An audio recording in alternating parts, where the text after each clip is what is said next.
కాబట్టి ఇక్కడి చెట్లు చేమలతో ఈ పరిసరం చాలా పచ్చగా కనిపిస్తోంది. కానీ ఈ తడి, ఈ వేడి మూలంగా ఆవిరిలో నన్ను ఉడకబెట్టినట్టుగా ఉంది. రోజు 12 లీటర్ల వరకు చెమట పట్టవచ్చు, క్రాంప్స్ ఏర్పడవచ్చు, అలసిపోయి వడదెబ్బ కొట్టే ప్రమాదం కూడా ఉంది. మీ శరీరంలోని తాపమానం అడ్డు అదుపు లేకుండా పెరిగిపోయి మీరు కుప్పకూలే ప్రమాదాన్ని కల్పిస్తుంది. ఇక్కడ కింద పడితే పైకి లేవడం కష్టం. నీడలోనే ఉండేలా చూసుకోవాలి. తరచూ వాటర్ తాగుతూ ఉండాలి. అప్పుడే ఆ ప్రమాదంలో పడకుండా బయటపడగలరు. ఈ దట్టమైన చెట్లు చేమల మూలంగా దారి తెలియకుండా పోతోంది. మీరు ఎప్పుడైనా కొత్త చోటుకు వెళ్తే మీరు చేయాల్సిన ఒక ముఖ్యమైన పనేంటో చెప్తాను వినండి. మన పనులన్నీ చాలా నెమ్మదిగా చేసుకోవాలి. ఇక్కడి పరిసరాలకు మీ సెన్సెస్ పూర్తిగా అలవాటు పడేలా చూసుకోవాలి. భారీగా వన్యప్రాణులు ఉండే ఇటువంటి ఆఫ్రికన్ అడవుల్లో మరీ ప్రత్యేకించి అడవి ఎంత సందడిగా ఉంటే అంత మంచిది. ఇక్కడ సర్వైవ్ అవ్వాలంటే నేచర్ మీకు సహాయపడేలా చూసుకోవాలి. అదిగో దాన్ని చూసారా? చెట్ల మీద హ్యాపీగా తిరుగుతున్న బబూన్స్. ఏ వేటాడే మృగమో అక్కడ తిరుగుతూ ఉంటే ముందు వార్నింగ్ బెల్ ఇవే మోగిస్తాయి. చిరుత లేదా వేరే ఏ క్రూర మృగం కనిపించినా ఇలాగే అరుస్తాయి. చిరుతలు, సింహాలు మాటు వేసి వేటాడడానికి ఇది అనుకూలమైన ప్రదేశం. మీరు ప్రశాంతంగా నిద్రపోవాలన్నా, సురక్షితంగా ఉండాలన్నా బబూన్స్ ఎక్కడ ఉంటే అక్కడే ఉండాలి. ఇదొక పాత ఆఫ్రికన్ కిటుకు. ఇది రైనీ సీజన్. ఆహారం ఇక్కడ పుష్కలంగా దొరుకుతుంది, కాకపోతే వెతుక్కోవాలి. అదిగో ఎండిపోయిన ఎకేషియా చెట్టు. ఇది కనిపిస్తే స్థానికులు ఏం చేస్తారో తెలుసా? దీని దగ్గరకు వెళ్లి బోదెకు తమ చెవి ఆనిచ్చి లోపల ఏమైనా లార్వా శబ్దాలు వినిపిస్తాయా అని గమనిస్తారు.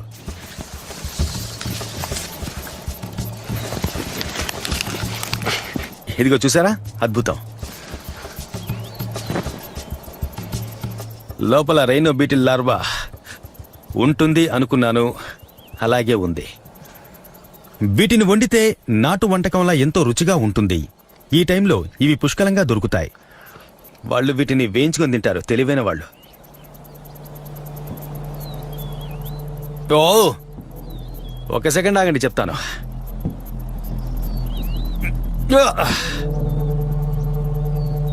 ఇది గ్రబ్స్కి డాన్ లా ఉంది. ఇక్కడిది ఎంతో కాలంగా జీవిస్తోంది. A very very long time.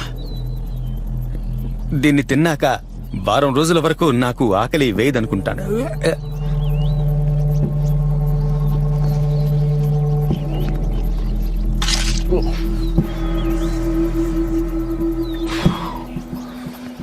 Meet కన్నా, చేపల కన్నా ఇటువంటి క్రిముల్లోనే ప్రోటీన్స్ ఎక్కువగా ఉంటాయి. సర్వైవల్కి ఇది చక్కని ఫుడ్. ఇంతటి దారుణమైన దాన్ని నా లైఫ్లో ఎప్పుడూ తినలేదు. నా నోట్లో దీని రుచి తెగ హింసిస్తోంది.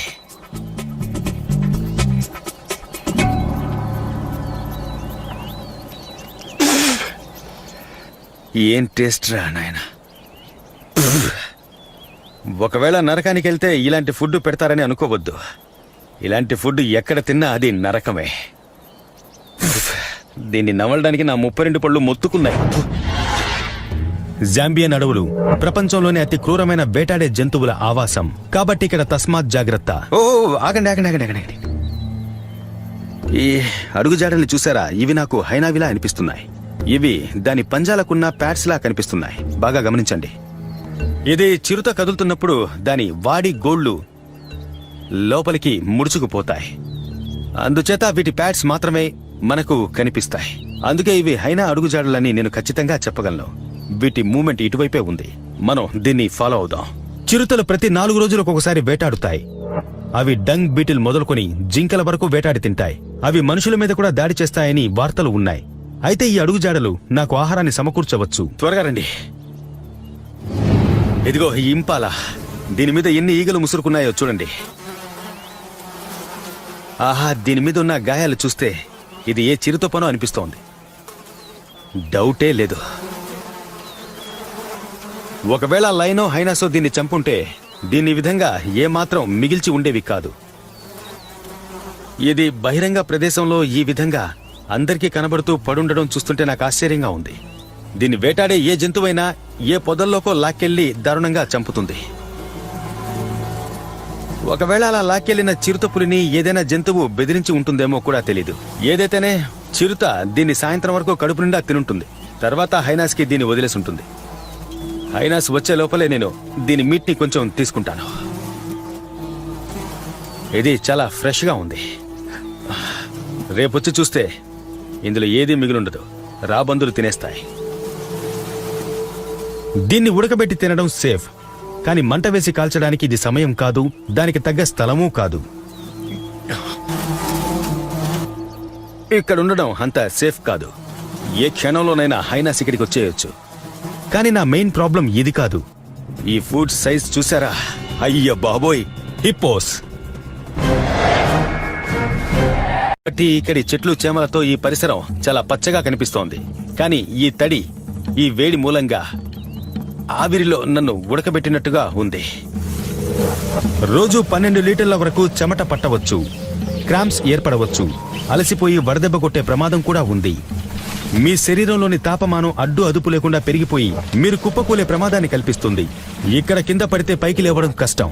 నీడలోనే ఉండేలా చూసుకోవాలి. తరచూ వాటర్ తాగుతూ ఉండాలి. అప్పుడే ఆ ప్రమాదంలో పడకుండా బయటపడగలరు. ఈ దట్టమైన చెట్లు చేమల మూలంగా దారి తెలియకుండా పోతోంది. మీరు ఎప్పుడైనా కొత్త చోటుకు వెళ్తే మీరు చేయాల్సిన ఒక ముఖ్యమైన పనేంటో చెప్తాను, వినండి.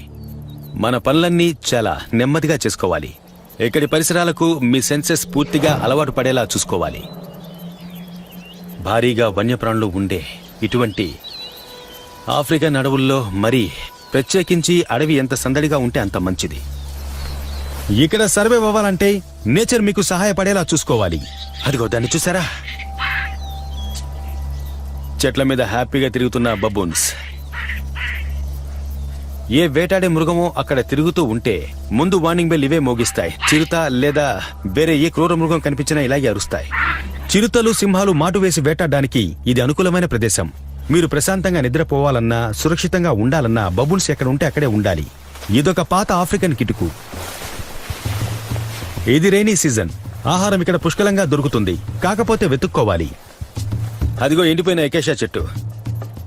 ఇది కనిపిస్తే స్థానికులు ఏం చేస్తారో తెలుసా?